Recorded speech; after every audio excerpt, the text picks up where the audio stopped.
আসসালামু আলাইকুম। মা এতটাই দামি, মহান আল্লাহ তাআলা জান্নাতকে মায়ের নিচে রেখেছেন। আলহামদুলিল্লাহ।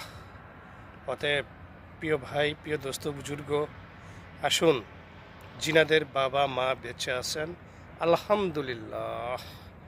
মহান আল্লাহর কাছে হাজারো লাখো কোটি শুকরিয়া, আপনার আমার বাবা মা এখনও পৃথিবীতে বেঁচে আছেন।